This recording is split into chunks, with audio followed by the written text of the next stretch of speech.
Of Vihiga. Thank you, Wele. Now, the National Assembly is holding a retreat from today, and members are expected to discuss reconciliation and proper execution of their mandate. The three-day post-election seminar for the 349 members will be opened by the House Speaker Justin Muturi at the Pride Inn Hotel in Mombasa. The MPs are expected to assess the political situation in the country after a divisive 2017 election that saw NASA leader Raila Odinga boycott the repeat presidential election. Now, unlike previous meetings where the president would be invited to make remarks, this one is specifically for the members. The seminar, sponsored by the Commonwealth Parliamentary Association, will also be an induction for the members. And our senior parliamentary reporter, Patrick Amimo, is covering this for us in Mombasa. He now joins us live with an update. Patrick, at the end of the three-day seminar, what do we expect from our members of Parliament, all the 349 of them? Thank you. It is a seminar that has been organized by the Commonwealth Parliamentary Association, I think the first in Kenya, where now members of Parliament will be brought in to look at governance issues. And already we've heard from the Secretary General of the association saying that there is need to have a vibrant media, civil society, and also an independent parliament to ensure that that democracy grows in the country. And as it were, the Speaker of the National Assembly did open this particular seminar. It will for the next 3 days, and they'll be discussing various issues to do with the independence of Parliament, issues to do with the bicameral legislature, and also the place of legislating. And just joining me is the Majority Whip in the National Assembly, Benjamin Washeli. Just looking at it, we've had the Speaker, the presenters just talk about their concern about the media and civil society, a vibrant civil society, and political parties to ensure democracy. What's your take on this?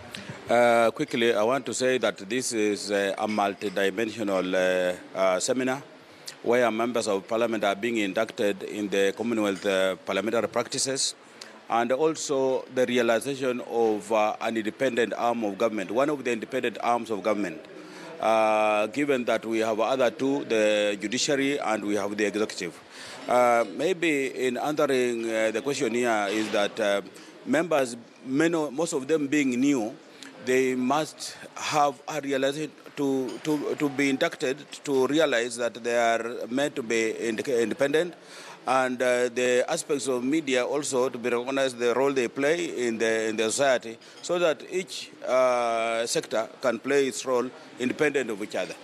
Looking at it, there's also things to do with party discipline, and the Speaker also did indicate that, okay, in as much as like looking at in the current setup, Jubilee could be a majority in the National Assembly or in both parliaments, but now that members should not kowtow more to party matters, but maybe put national interests as first. Is it the way we'll see the 12th Parliament run from the Jubilee side? There is also the assumed feeling that the party leaderships of both sides are interfering with the decisions made by parliamentarians. You would even realize that even on our majority colleagues in the minority, you will see in some cases, they don't attend to party sittings. Why? It's because their party leaders have instructed them not to attend, not to participate. And in some cases also, you've seen the decisions that have been made by a majority being looked at as a decision made by the executive. Therefore, this is a seminar that would actually advise members on the limits that they need to go in terms of party issues, and also to come out as an independent-minded arm of government which needs to make a decision. And I'm happy that occasionally we have come out as a house to make a decision that is for both sides. Like if you remember, when we were identifying those members who were to represent us in Yala, you may have realized that even the majority side went and voted for the candidates that the minority side has identified. And you've seen many other, even the Parliamentary Service Commission members from both sides were in agreement. And that's how we should go, even when we are articulating matters that really needs to move this country to the next level. And maybe the other concern is that parties holding their parliamentary group meetings at either party headquarters, and there's concern also for the Jubilee side now. We've seen more and more parliamentary group meetings being held at State House, and we've heard that whenever these parties MPs converge in these particular locations, they are prevailed upon by their party leadership to toe certain lines. And we've seen the speakers, there was a suggestion that MPs should hold their parliamentary group meetings in Parliament. Is it the way to go? If I remember very well, last week when we were about to come for this seminar, a number of TV channels, or rather media houses, ran the cost of carrying out this seminar. And I'm sure that is what the parties are avoiding. Because if you are holding a meeting, a parliamentary group meeting in Orange House, you will not spend anything. If like now for us in the majority, we are holding our meeting in State House, we will not spend anything. It's expensive to carry out a seminar, and that's why we are doing what we are doing. And if this idea of having an exclusive place for members to carry out party matters in Parliament, I'm sure all members on all sides of the House will go for it. Thank you. That has been the leader of the Chief Whip in the National Assembly, Benjamin Waishali, just trying to share with us some of those input that is happening in this particular seminar. Now joining me is Emurua Dikir, Member of Parliament, Johanna Ngeno. Just looking at it, this idea of independence of Parliament, is our 12th Parliament independent? To some extent, but not 100%. I would say the independence of this Parliament is something like 60%. 40% is totally tied to the executive and also to the opposition.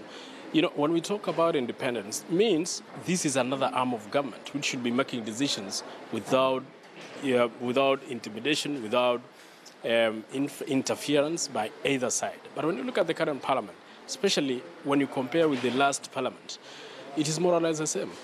The decisions which are being made in the House are always orders from either Capitol Hill or State House. So I will literally say that we need to do more to ensure that Parliament becomes completely independent, because we are supposed to be actually looking at the oversighting the issues which the government are doing. We are the ones who are supposed to be putting the government on its toes. We are the ones who are actually supposed to be passing and oversighting the budgets that we pass in Parliament. But sometimes when you look at how things are happening, you just pity the House, because most of the issues that are happening in the House are being interfered with. And this one should not be taken to mean, you know the problem that we have is, the fallacy that we have is, parties, especially which are controlled by either the executive or the opposition, are claiming that members should toe the party lines. But they are not differentiating between when it comes to actually supporting the government on good policies and when it comes to oversighting the government. They are mixing the two.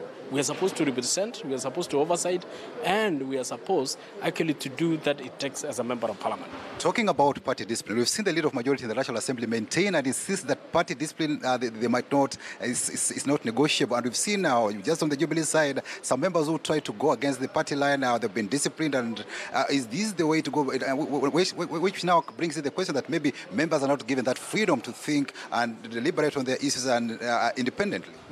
You know, the failure that we are seeing now is to differentiate between when you want to enact the policies of the government and to be a party supporter. You know, what we are not understanding as members is when there is something which is wrong with the government and somebody is telling you cannot make noise, you cannot actually show the world how that wrong is because you belong to that particular party. That is where we are getting it wrong. My understanding is that party staying within the party policies and discipline is different from actually oversighting the government and putting the government on its toes. So I would like to urge the leader of majority that you do not make members as